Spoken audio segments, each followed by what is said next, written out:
નમસ્કાર આંગણવાડી કર્મચારી બહેનો, સ્વાગત છે તમારું આજના આંગણવાડી સમાચાર સાથે આપણી આ યુટ્યુબ ચેનલમાં, જેનું નામ છે ગુજરાતી જીકેની જમાવટ. તો આપ સૌ બહેનોને જે પ્રમાણે જાણકારી છે તે પ્રમાણે NCERT 2020 એટલે કે રાષ્ટ્રીય શિક્ષણ નીતિ 2020 અંતર્ગત હવે ધોરણ 1માં પ્રવેશ માટેની જે લઘુત્તમ ઉંમર છે એટલે કે ઓછામાં ઓછી ઉંમર 6 વર્ષ કરી દેવામાં આવી છે. 2 વર્ષ પહેલાંથી જ, એટલે કે પહેલાં 5 વર્ષમાં બાળકને જે છે ધોરણ 1માં પ્રવેશ મળતો હતો, પરંતુ હવે 31 મે એટલે કે 1 જૂન સુધીમાં જે નવું વર્ષ શરૂ થાય તે પહેલાં, એટલે કે 31 મે સુધીમાં જે કહી શકાય કે જે બાળકોને 6 વર્ષ પૂરા થયા હોય તેવા જ બાળકો ધોરણ 1માં પ્રવેશ મેળવી શકે છે. ત્યારે હવે આંગણવાડી કર્મચારીઓ માટે ECC શિક્ષક અને આંગણવાડીઓ માટે જે છે તે બાલવાટિકાઓ જે છે તે પ્રાથમિક શાળાઓમાં એક અલગ વર્ગ શરૂ કરવામાં આવે છે.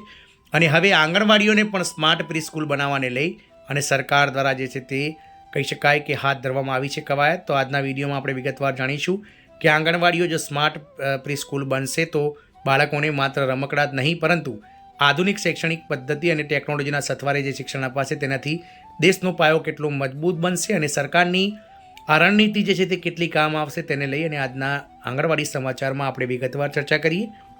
તો વિડીયોના અંત સુધી આપ કર્મચારી બહેનો બન્યા રહેશો અને જો ચેનલમાં આપ નવા સબસ્ક્રાઈબર હોય તો અમારી ચેનલને સબસ્ક્રાઈબ કરીને બાજુમાં રહેલું બેલ આઇકોન દબાવી ઓલ નોટિફિકેશન ઓન કરવાનું ભૂલશો નહીં. તો હવે આંગણવાડીઓ બનશે સ્માર્ટ પ્રી સ્કૂલ. બાળકોને માત્ર રમકડા જ નહીં, આધુનિક શૈક્ષણિક પદ્ધતિ અને ટેકનોલોજીના સથવારે શિક્ષણ અપાશે. તો ગુજરાતના પાયાના શિક્ષણ અને પોષણ ક્ષેત્રે એક નવી ક્રાંતિનો સૂર્યોદય થવા જઈ રહ્યો છે. મહિલા અને બાળ વિકાસ વિભાગ દ્વારા તાજેતરમાં 3691 આંગણવાડી કાર્યકરની 2 દિવસીય સઘન તાલીમ આપી છે. આ તાલીમ માત્ર વહીવટી પ્રક્રિયા નથી પરંતુ ગુજરાતની આંગણવાડીઓને હાઈટેક પ્રી સ્કૂલમાં પરિવર્તિત કરવાની દિશામાં એક મજબૂત કદમ છે. આ તાલીમનો મુખ્ય ઉદ્દેશ આંગણવાડીને એક એવી પ્રી સ્કૂલ તરીકે વિકસાવવાનો છે કે જ્યાં બાળકને ખાનગી પ્લે ગ્રુપ જેવું વાતાવરણ મળે. વિષય નિષ્ણાતો દ્વારા કાર્યકરોને શીખવવામાં આવ્યું છે કે કેવી રીતે રમતગમતની સાથે બાળકોમાં અક્ષર જ્ઞાન, અંક જ્ઞાન અને સામાજિક મૂલ્યોનું સિંચન કરવું. આધુનિક શૈક્ષણિક કીટ અને મોડ્યુલ દ્વારા બાળકોને ભણતર પ્રત્યે રુચિ જાગશે, જેથી પ્રાથમિક શાળામાં પ્રવેશતા પહેલાં તેમનો પાયો મજબૂત બની શકે.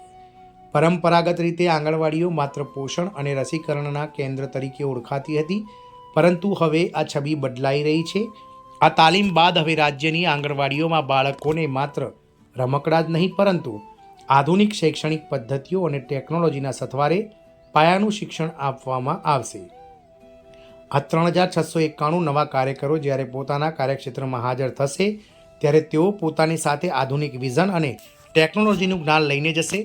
ગામડા અને શહેરોમાં છેવાડાના બાળકો જ્યારે ટેકનોલોજીના માધ્યમથી શિક્ષણ મેળવશે ત્યારે સાચા અર્થમાં વિકસિત ગુજરાતનું સપનું સાકાર થશે. જ્યારે માનનીય વડાપ્રધાન શ્રી નરેન્દ્રભાઈ મોદીનું વિઝન વિકાસ એટ 2047નું જે મોડલ છે તે પણ સાકાર થશે.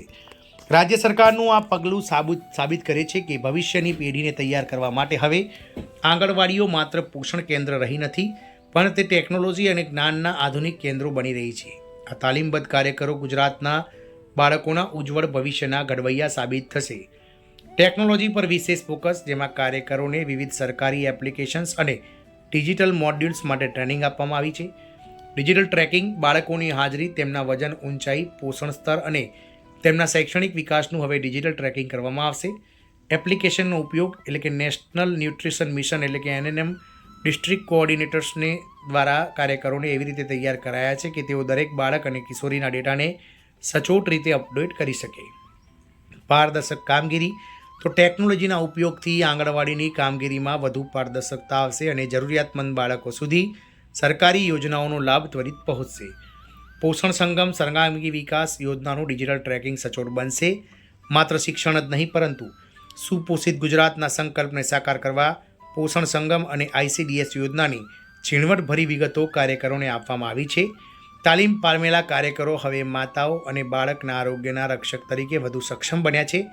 કિશોરીઓ માટે યોજનાઓનું ડિજિટલ ટ્રેકિંગ હવે પૂર્ણ કન્સલ્ટન્ટ અને પ્રોજેક્ટ આસિસ્ટન્ટના માર્ગદર્શન હેઠળ વધુ સચોટ બનશે. આમ આંગણવાડીઓને હવે સ્માર્ટ પ્રી સ્કૂલ તરીકે વિકસાવી અને સરકાર જે કહી શકાય કે જે પ્રાથમિક શિક્ષણનો જે પાયો છે અને દેશનું જે ભવિષ્ય છે તેના જે પાયો છે તેને મજબૂત બનાવવાની દિશામાં આગળ પહેલ ભરી રહી છે. જય હિન્દ, અસ્તુ.